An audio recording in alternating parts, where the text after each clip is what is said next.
Sorry to interrupt. This thing is recorded, so go ahead. Again, hello everyone. Nice to see you all here for this really cool lecture. Because I use this one for the. Is there the one recording? I think we need to mute some people. Yeah, on it. Awesome, great.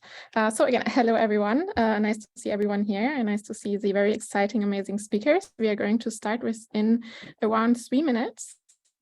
I will just give a very quick introduction to XR Bootcamp and what kind of courses we are currently offering. So I think you can all see my screen now. At XR Bootcamp, we are teaching different virtual reality, mixed reality, augmented. Okay, you cannot see the screen.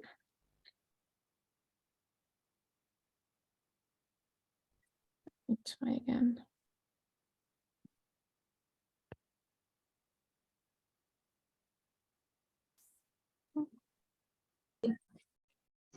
Is it working now? Okay, great. Yeah, so we are teaching virtual reality, mixed reality, augmented reality skills since 2020 already. And yeah, I mean, you may already like this event we're co-organizing together with Dee. You're here today, and also in July we have some more events coming up. I would all like to invite you, of course, to join. For example, on July 5, we have the Creating a Web AR Brand Experience session. On July 6, we are actually starting our fellowship with Module 1 on how to design and how to prototype apps for the Apple Vision Pro. And on July 17, we are starting off with our XR Foundations and Prototyping Bootcamp. And yeah, and in terms of the bootcamp, we are always showing this because it's very impressive, and there's always new students graduating with very impressive career paths. So we had, for example, Sadiq, who was assistant at the University of Genoa, and he got a job offer from Apple to work as XR spatial engineer. Then we had Michael, and he was a software developer before, became an XR prototyper with us in our bootcamp, and is now working at Meta. And then there was Emma. She's like really a great, very inspiring case, because she didn't know coding before. She learned it together with us, and now she's working at Bootcamp, which is the studio behind MOSVR, which is a very cool virtual reality game. And we are also, with our students, we are working with industry partners together, because for us it's always very important is that you learn what's actually needed and what's required by industry partners today, so that you don't learn skills which are not needed on the job market. So for example, Pearson is giving us case studies, and our students in groups work together for the Pearson briefs. And Pearson, I don't know if you know the company, it's a publishing house. They're actually looking to create a virtual world where you can learn languages. And as you can imagine, there's lots of things which you could implement while learning languages. And yeah, I would also invite you to check out our Trustpilot page. Our students are very happy, and we're very proud that they are very quick in finding jobs after the bootcamp. And also for our advanced classes, we are helping our students to actually upgrade and get and improve their managing skills and improve their careers in general. So yeah, I mean, I would also like, if you're really looking to get into XR, we are very focused on programming courses, and in our bootcamp, we are focused on programming. So you can try our free C# course if you're interested in just trying it out and getting your hands dirty. That's always the most important for us, is that you actually have fun while doing XR projects. And that's why we're offering this free course, because we want you to try out yourself first and actually be convinced first that you will like your career in this area. So if you have fun with coding with C#, you will definitely like creating XR projects as well. So yeah, I would also like to invite you to our XR creators Discord community. We actually are already 5,500 XR enthusiasts, XR developers, XR creators there, asking questions about XR, asking questions about the industry, and yeah, and we have a very great community there. You can also find job opportunities, you can post job opportunities, so it's just a great way to connect with each other, and we are very happy that the community grew so large in this only 3 years. So yeah, our students are coming from all types of companies. And so you will also work alongside talent from these companies, which is also great to get connections if you want to get a job in one of these companies. And yeah, for us, it's what's very, very important is that you're learning from people who are actually successful themselves. So our trainers either have their own successful XR studios or are working at Meta or Ubisoft or other companies like that. So actually, there's a new program we just launched, which is the XR Design Fellowship. It's our first program, which is focused on design. And yeah, and it's basically like a program where every month you're getting together with a top design expert. He or she is going to have a case study like of past challenges or what he's been working on or what has basically been a challenge and what are the lessons learned out of this case study. Then there is one time per month, there is a mentorship session where you can ask any question about the assignments we are going to give. And we also have like a learning repository where you're basically going from the foundations of XR design to really becoming a top XR design expert. And we are starting off actually next week with the first module, with the first session. That's going to be with Daniel. You may know him from his YouTube channel as well. He's a great XR designer and is going to prototype for the Vision Pro together with us. And yeah, you can, I'm also inviting you to check it out. And I'm also going to share the link to this on the chat. So it's you're seeing on the left, it's a 12-month program. And yeah, and it's not very time intensive. You only need to spend 10 hours per month, and you always have access to top design experts to ask questions. Yeah, so I didn't want to take more of the time. So yeah, I would just invite you to join our Discord creators community, XR creators community.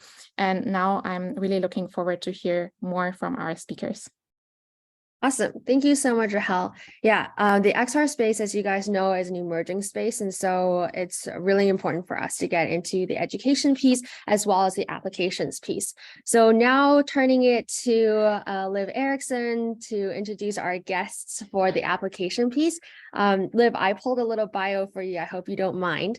Liv Erickson, she's an awesome senior product leader at Mozilla with extensive experience in strategic planning, software development, and working with collaborative teams on innovative spatial, XR, and metaverse technologies. Oh my goodness.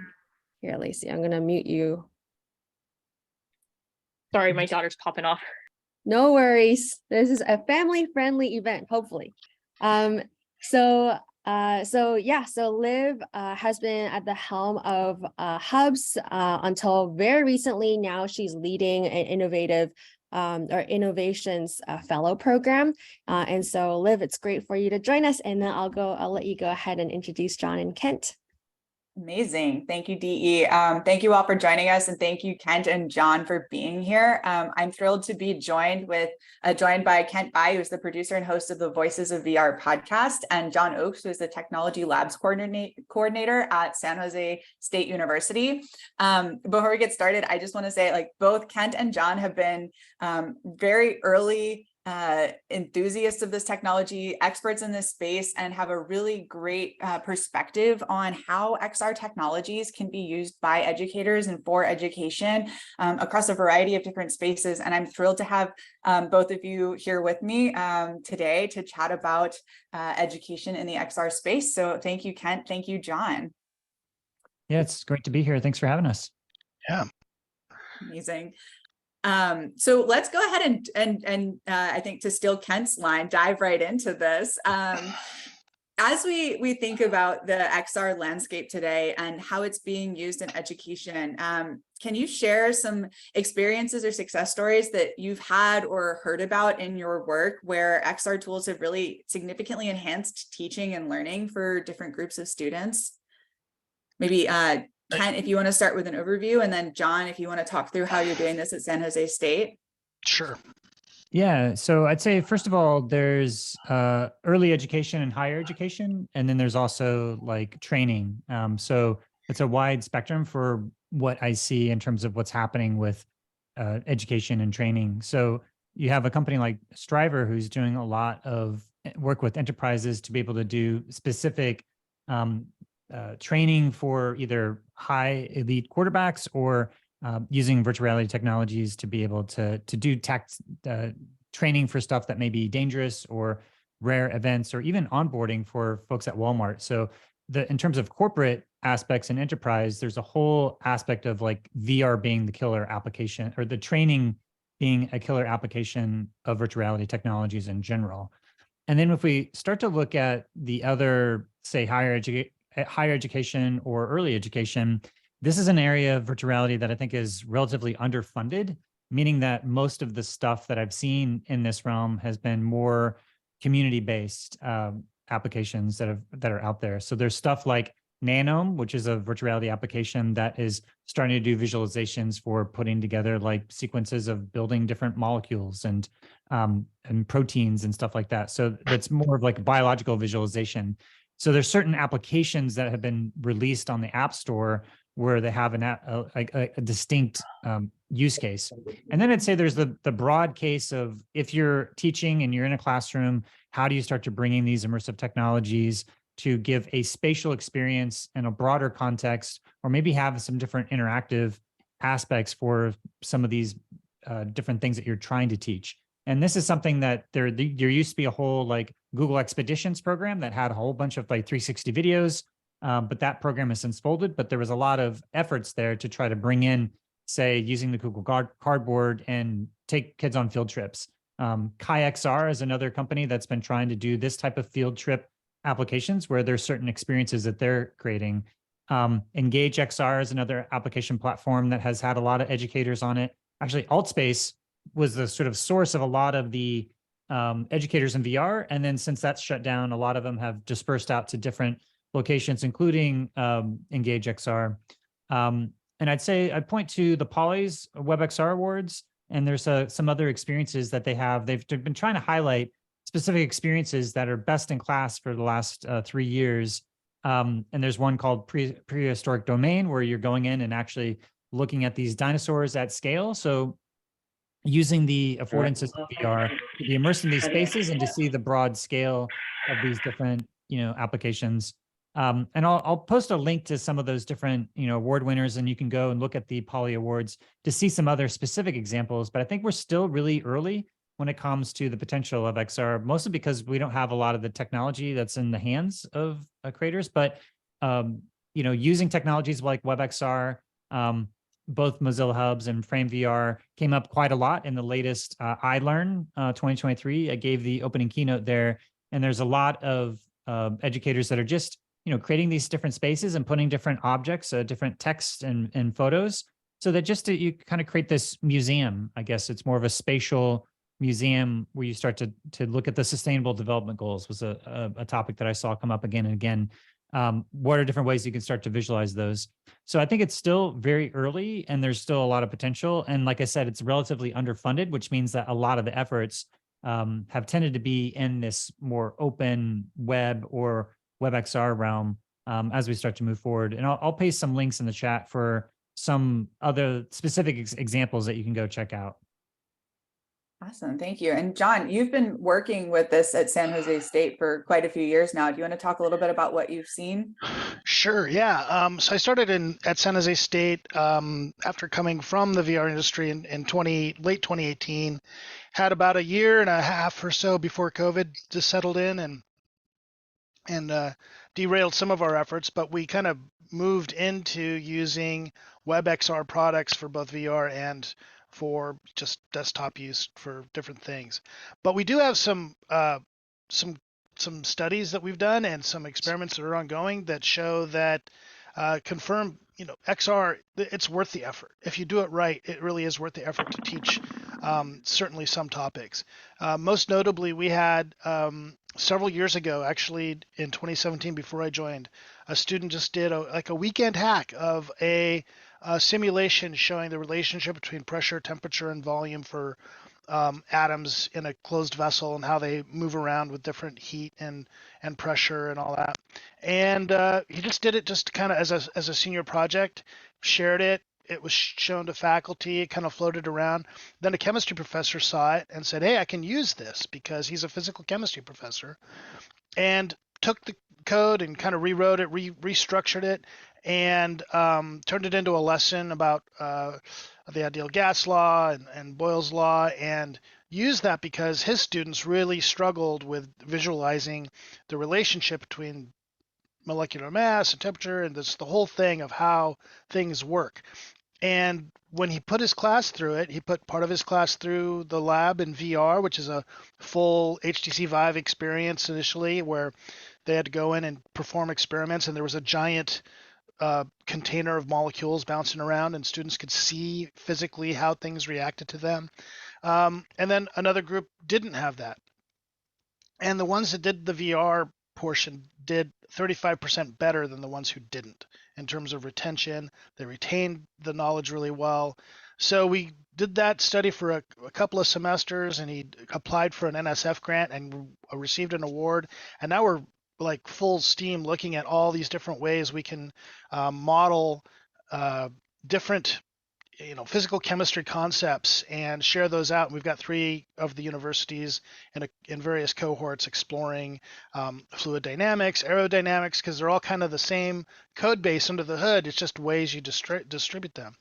And it's really successful. And I really am grateful that I was able to be a part of that.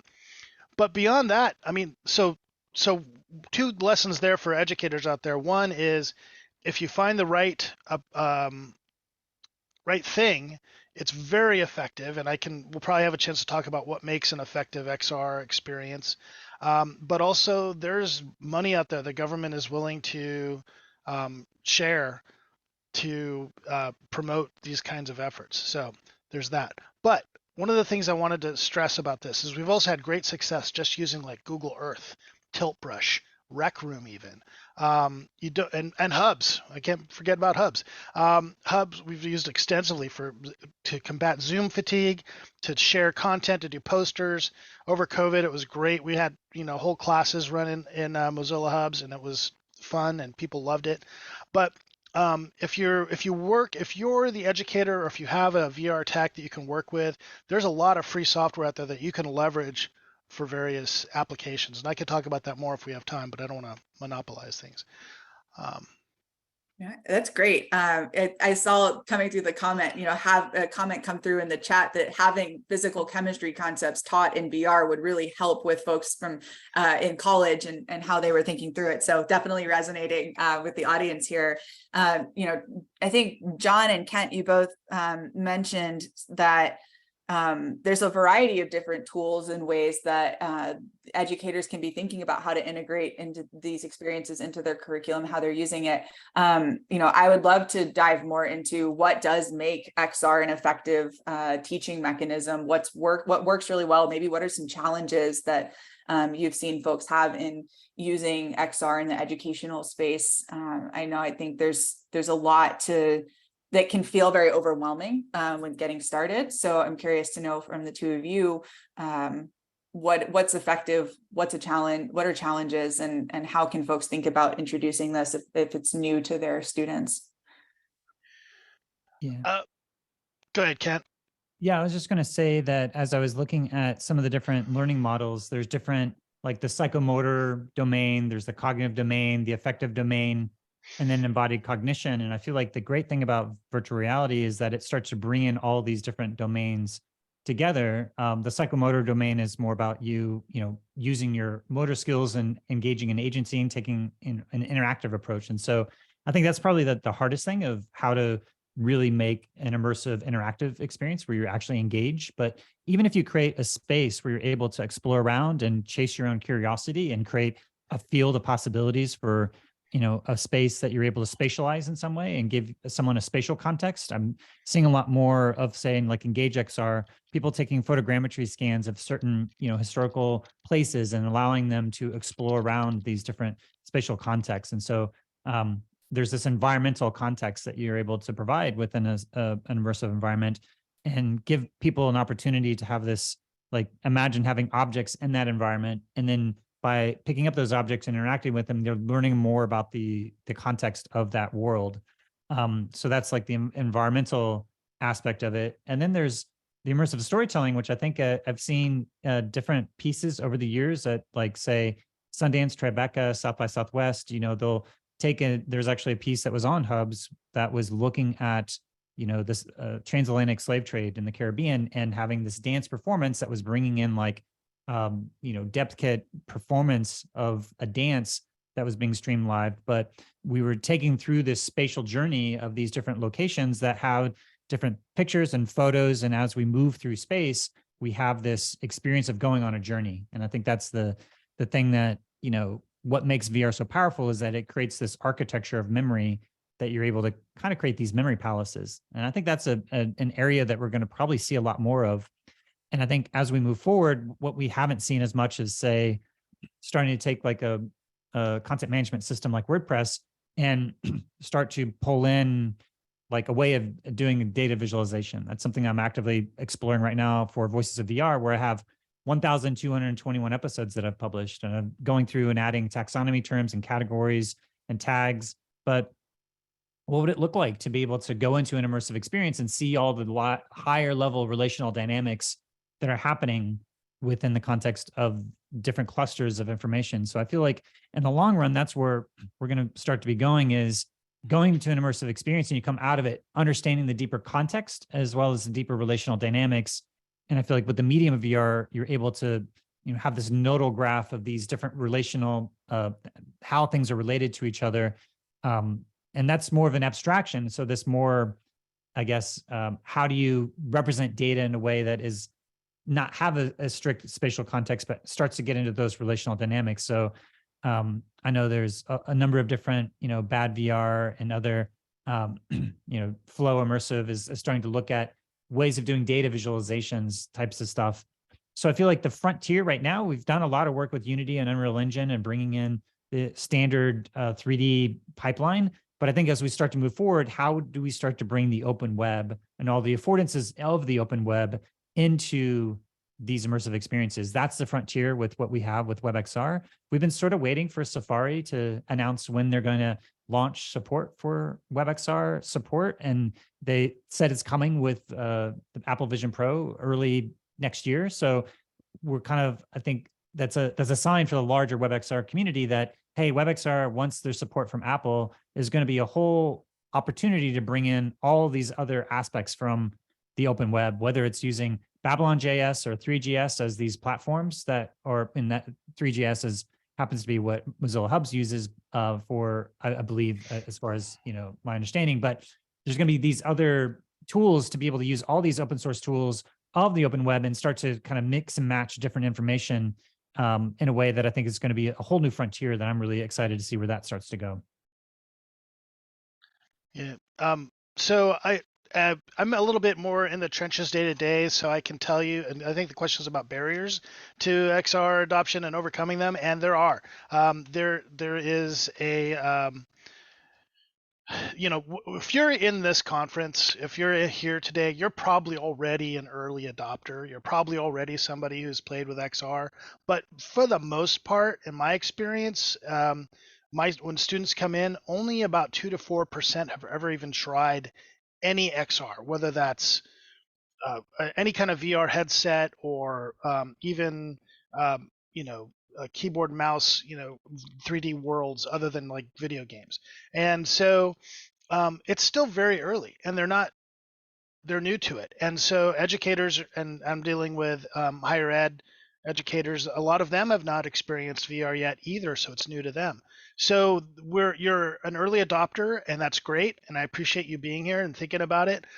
So don't have super high expectations that you can just drop VR into a classroom and expect students to know how to use it, that you'll have the right software tools and so forth. It's going to be a bit of a iterative process, and I would encourage you, so as to not get discouraged and have a bad outcome, kind of dip your toe in the water, get used to it, kind of like do one lesson, maybe work with your library if you have one, or some resource that you don't have to invest a lot in hardware up front, because there's a lot to take on. But it's worth it if you do it right. There was a study, and I don't have the link handy, but I'll try to follow up with it, that showed that that the VR is very effective in teaching.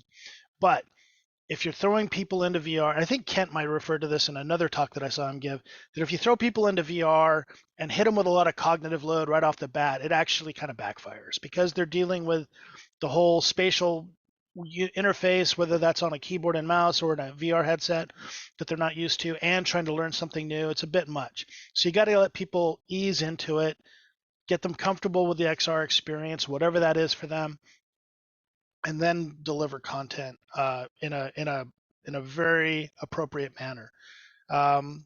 Some things to consider that don't get talked about a lot, but FERPA and COPPA, if you're elementary, FERPA if you're higher ed, are laws about privacy and student data, and you need to be cognizant of that.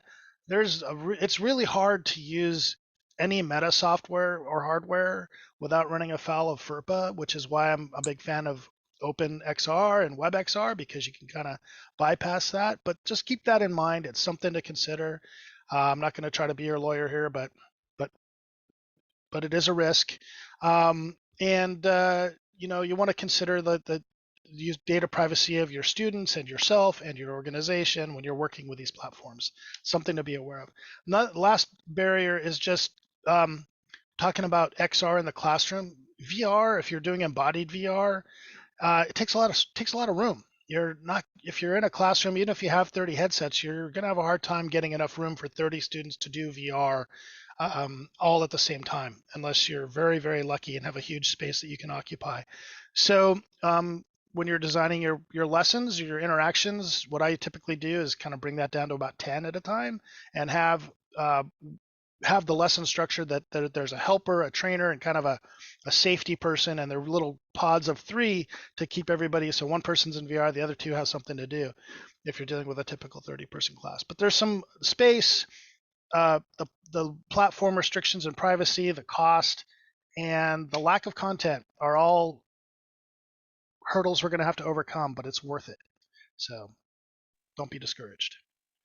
Right. I think those are some really good call outs on the practicality of getting started with these tools, even today.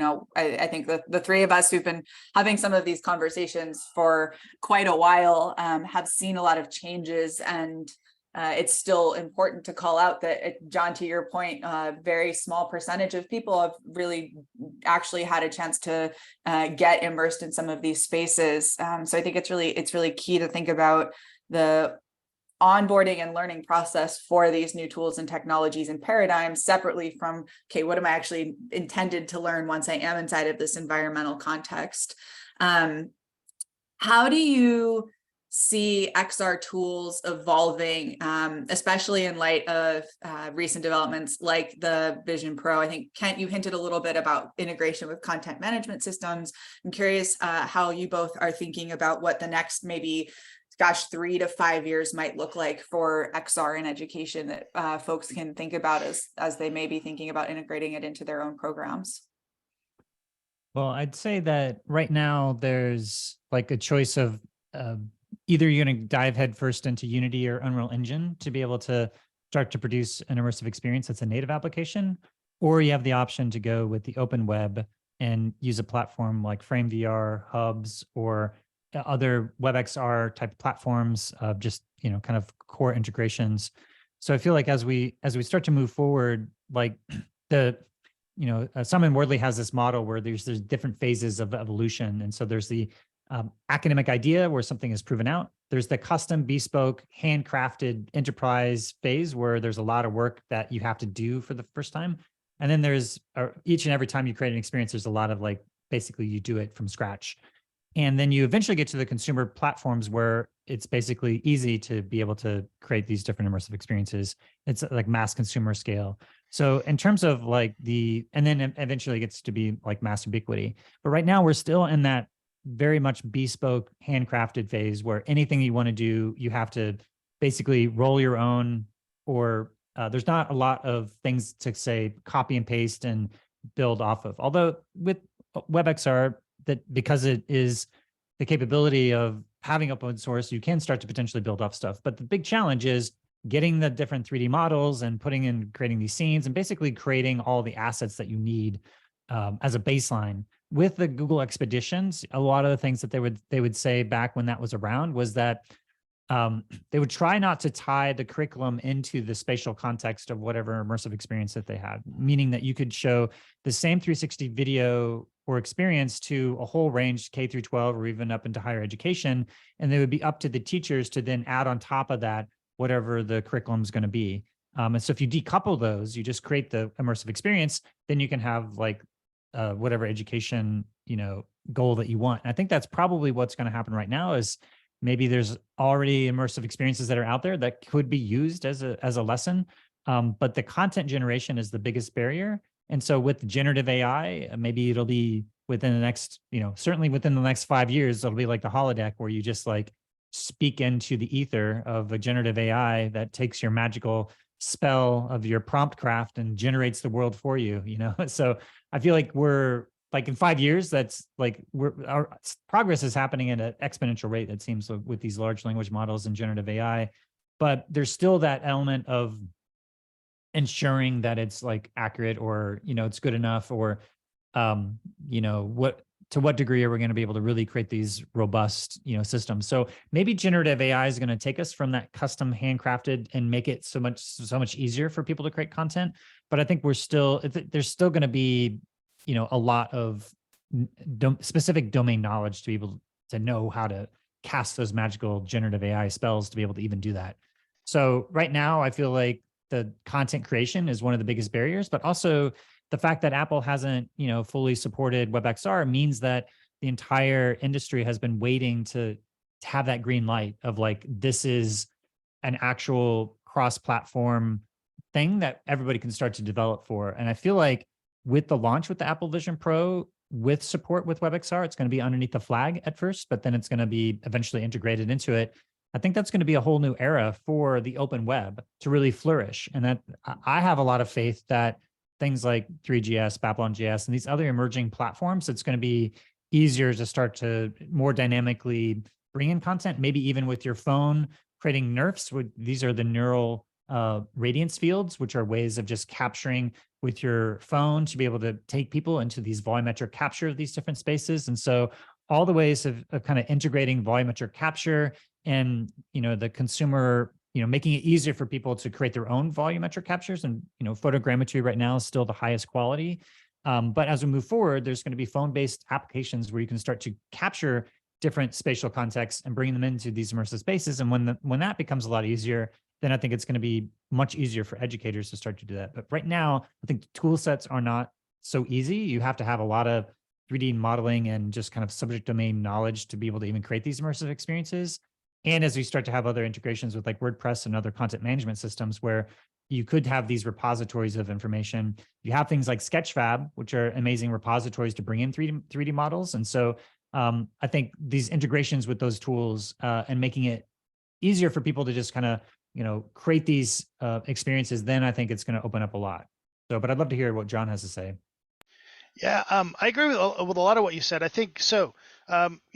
Talking about where we are versus where we're going, I think one of the thing that everybody acknowledges, I think, in the industry, whether or not Apple has it right with their product, they definitely have shown that they're interested in the space, which brings a lot of attention and a lot of potential investment. And I'm in the camp of, although I'm not excited about the $3,500 price tag, it did set a value point, which shows like there's a lot of room under that for competitors to come in and offer solutions. So I'm in a way kind of grateful they went high, because when Meta came in very low and subsidized the cost, it kind of squashed a lot of innovation. And I think Apple's doing the reverse and kind of opening up some opportunities for new players to come in. And that's what I wanted to mention, is that there's new hardware coming. There's, Big Screen Beyond. There's the Lynx MR1. There's some other ones too.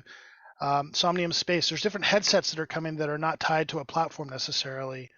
And I think that's going to open up some opportunities for us as educators to like kind of design systems rather than just pick from column A or column B like it is currently. So you're going to have different hardware options, you're going to have different price points you can explore, different capabilities. And then with regard to developing content, I'm working on something which is going to be, it's like probably 2 years away, and I know others are working on something that is kind of a content management system for educators.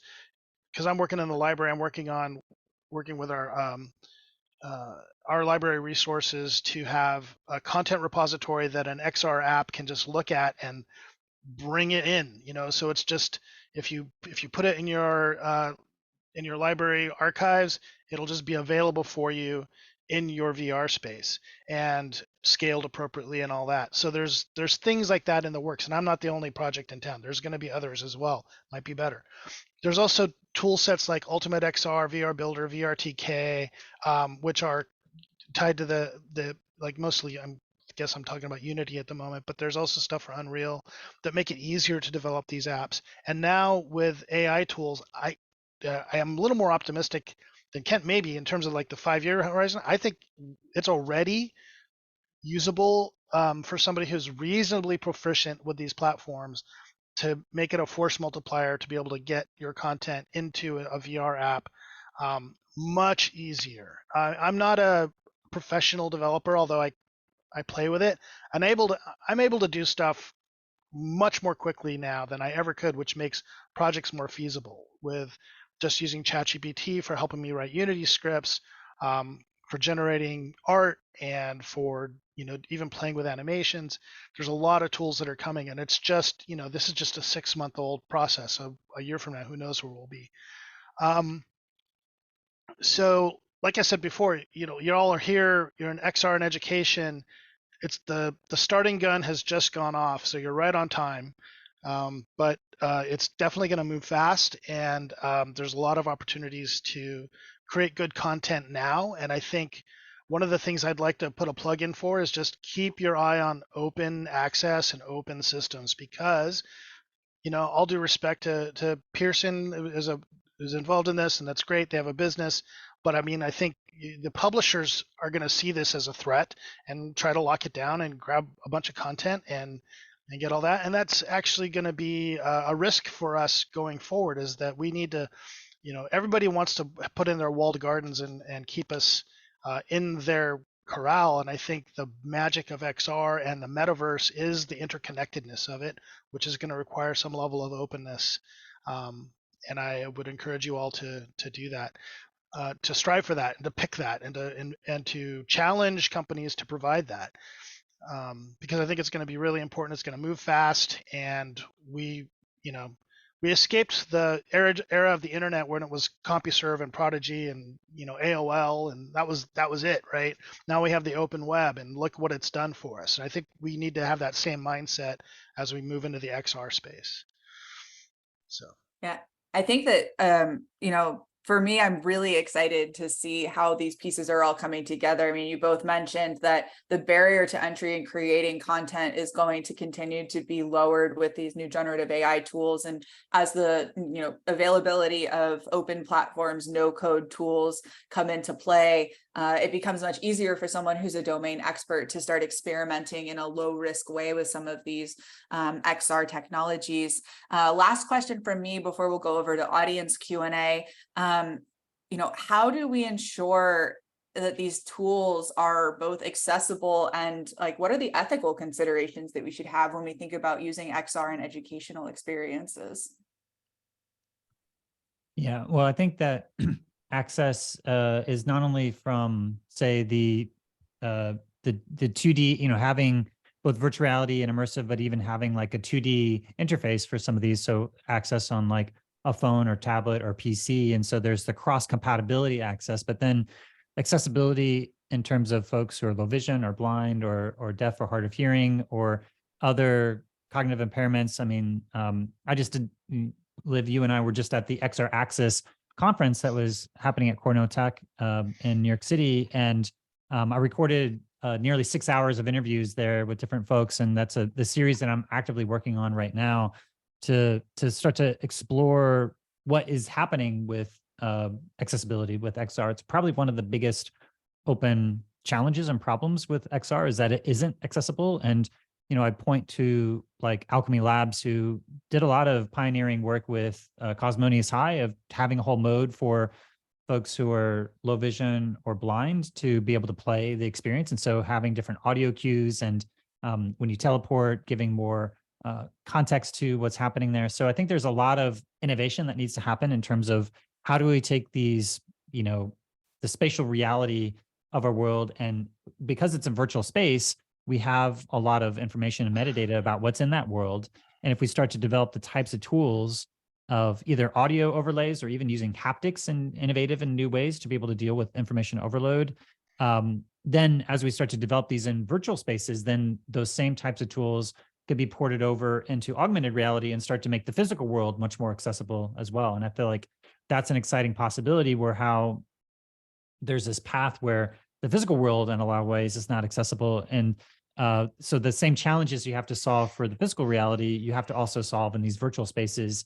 And you have the benefit of having these simulations and being able to do things you might not always be able to do in physical reality because you have more complete information a lot of times in the virtual spaces. So I feel like that's an area that there's a lot of research, a lot of work that still needs to be done just in terms of making a baseline, these experiences accessible for everybody.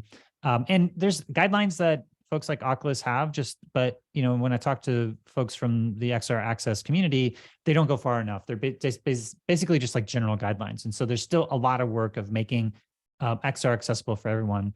And in terms of like ethics, I'd point to the privacy concerns that Jon pointed out as probably the biggest thing, where right now we are on a path where we're gathering more and more data, biometric and physiological data, eye tracking data.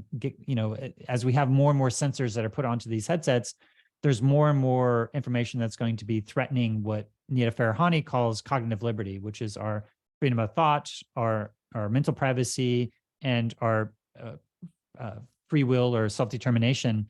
So all of these things are combined into what she calls cognitive liberty, which we need to have new human rights that are defined at this international law level that are then feeding out and driving new privacy laws and modifications to things like GDPR. And even as in the United States, as we start to figure out what are the new privacy regimes to be able to take this fragmented nature of our privacy, is there going to be a federal privacy law? Or is it going to be up to the states to start to then, start to define some of these neuro rights or aspects of cognitive liberty? That's in the long term. And I think as we move forward, we have more and more data, it's going to become more and more of an existential threat that we start to integrate some of these different privacy approaches into the core platform technology itself. And I think that Apple is taking a strong approach for what it actually means to do privacy by design in that type of architecture. Whereas Meta, as much as they like to say they're doing privacy by design, they're still at the core a surveillance capitalism company that is pushing the edges of, like Jon said, they're not necessarily even compliant with all COPA or FERPA or any of these privacy laws that, prevent them a lot of times from being used in a way that is on the books for education. There's a lot of off the book use for these headsets, kind of hoping and praying that there's not any really serious transgressions of privacy that are happening with these systems. So that's what the caveats is, that Meta is not necessarily always on the right side of history when it comes to privacy. And that's a challenge for folks in the educational field, especially when you need to have sign off for these headsets that are not FERPA compliant or COPA compliant. But some folks kind of use them offline or try to find other workarounds for that. But I think it is a challenge as we start to move forward. That's probably the biggest ethical concern. And I've done a lot of other work in terms of education ethics, and that's a whole hour-long lecture and a 14-hour podcast series that I did with the IEEE Global Initiative on the Ethics of Extended Reality, where there was 8 white papers digging much more into these ethical topics, but it's kind of beyond the scope of this conversation right now. But I'd point folks to some of that previous work. I'll send a link in the chat where folks can get more information about that series. Yeah. Those are great points. And with regard to Meta, I can tell you that you can comply with FERPA, but you cannot simultaneously comply with FERPA and comply with the Meta terms of service. So I'll just say that I comply with FERPA and leave it at that. You can get around it. But anyway, there's a couple other things in terms of accessibility and ethics. I mean, this should be another whole seminar just on this, but Physical accessibility is a challenge for VR, especially when we're talking about embodied VR. And as educators, you know, we got to consider everybody. We got to consider all of our students. Long term, I'm actually kind of hopeful for passive brain-computer interface to help us a little bit, but that's like maybe a little bit too sci-fi for this conversation.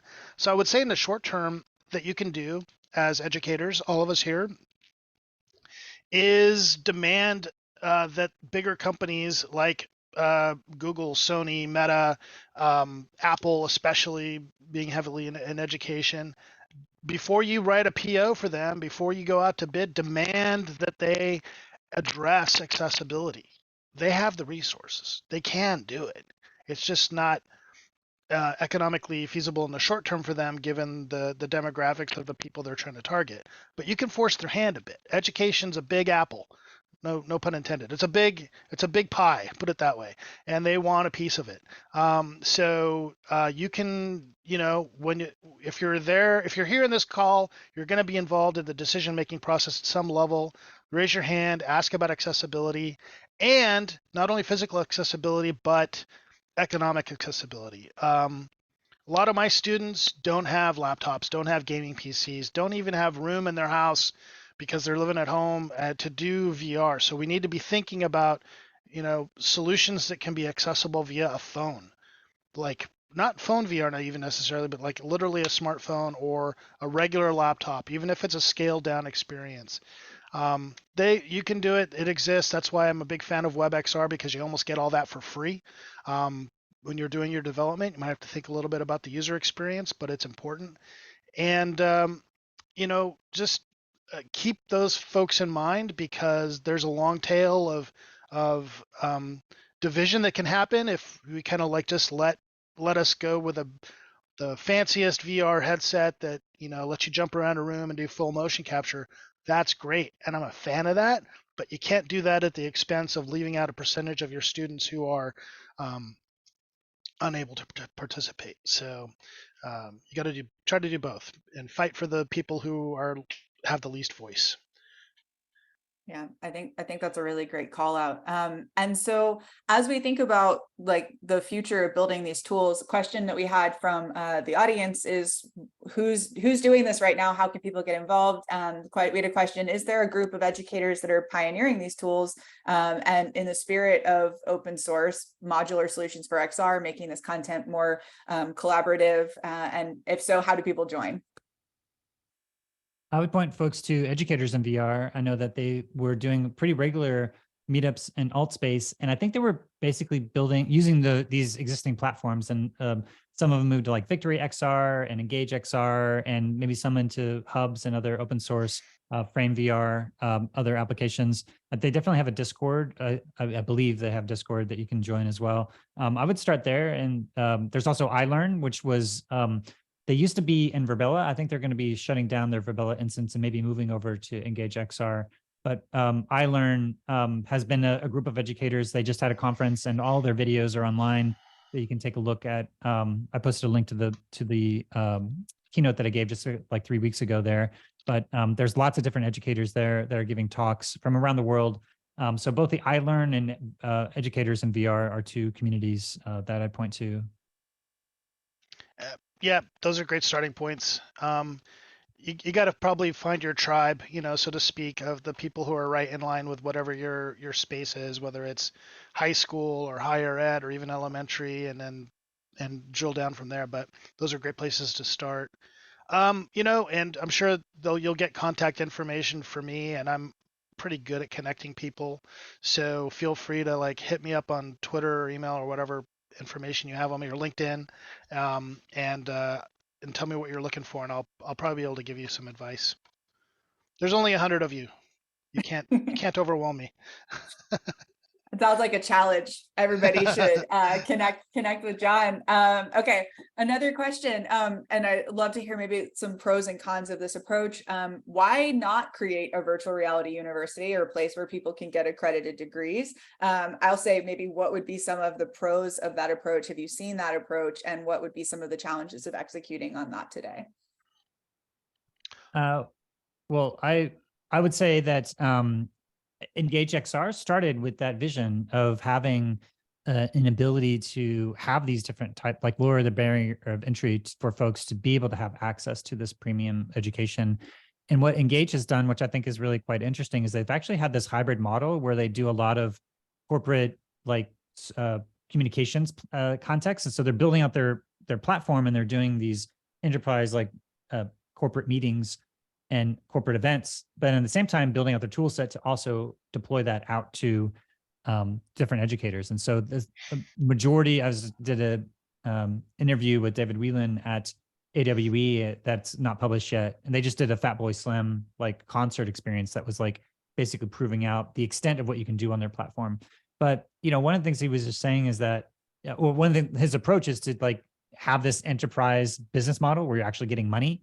Because I think the biggest barrier is the revenue streams, where how do you pay for actually building it, unless you just already have other income and you're just doing it out of the goodness of your heart, which definitely does happen in education. But in order to actually take it up to scale, I think you actually do have you do need to have some viable revenue streams. And I think the metaverse business models are still emerging as to what's going to really sustain this new platform as we move forward.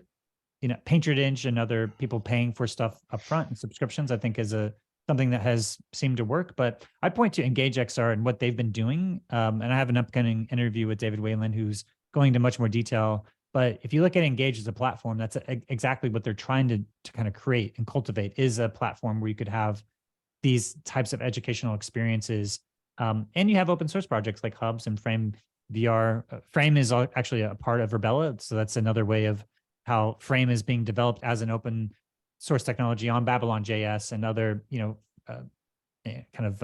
frameworks and open source approach, that they're out there also doing this dual, like they're doing corporate events and they're doing education events. And so it's like a dual model. And I'm sure that Hubs maybe has a similar type of enterprise applications and educational context as well. So that's a model that I've seen that is like working, is like make a corporate communications platform, but also have educational context, and you're able to maybe actually achieve some of these visions of this type of platform.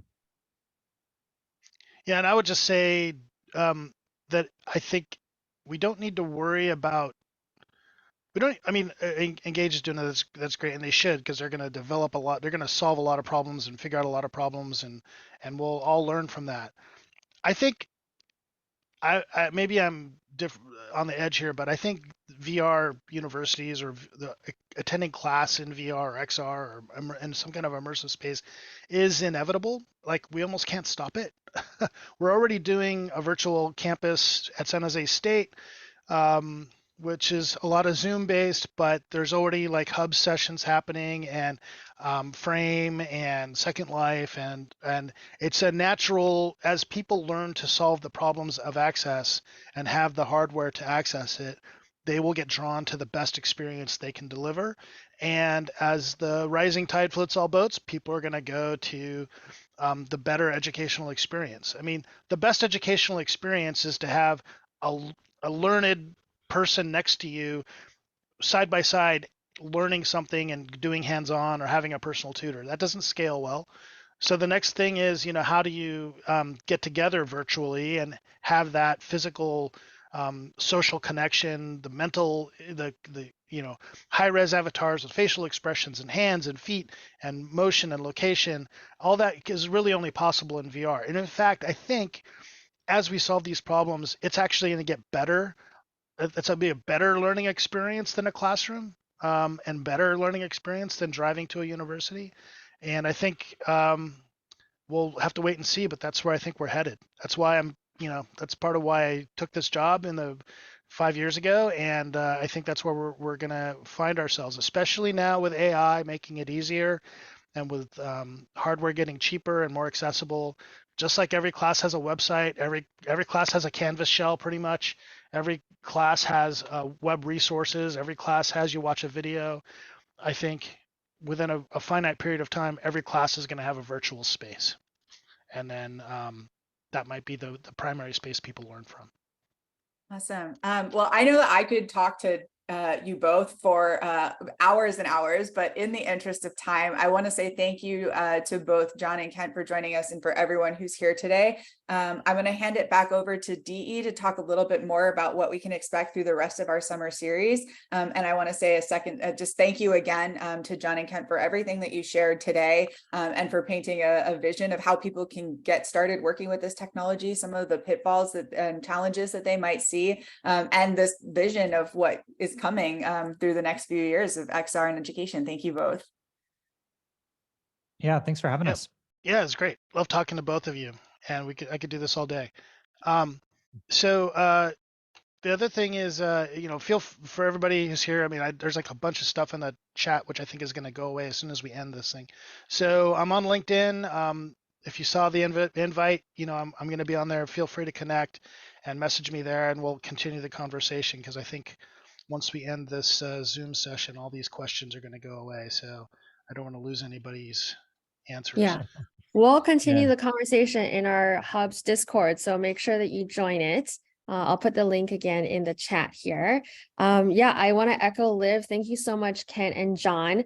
What a great way to kick off our summer series. So I've talked about the summer series a bit. Every 2 weeks, we're going to showcase an educator who is using XR to engage your students in different applications, from medical school to art spaces to programming.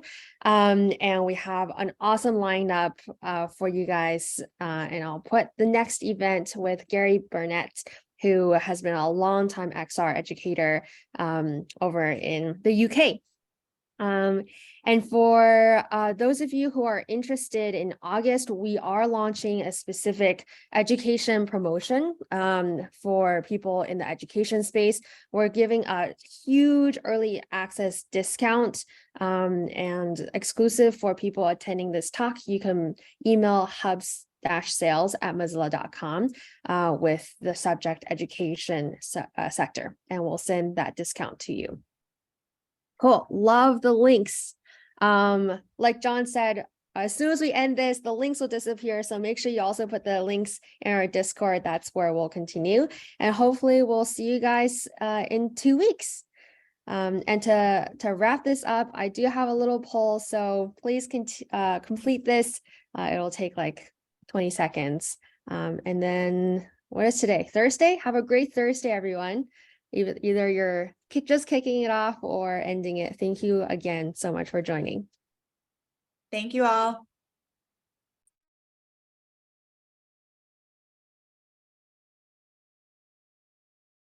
I'll play some more Madonna to kick us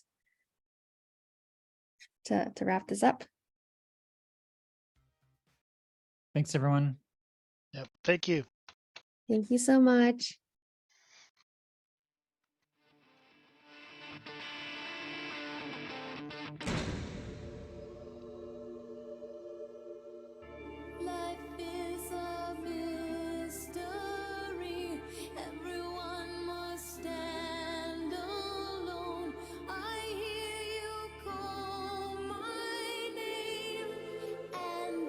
Feels like home.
Awesome. Thanks again, everybody.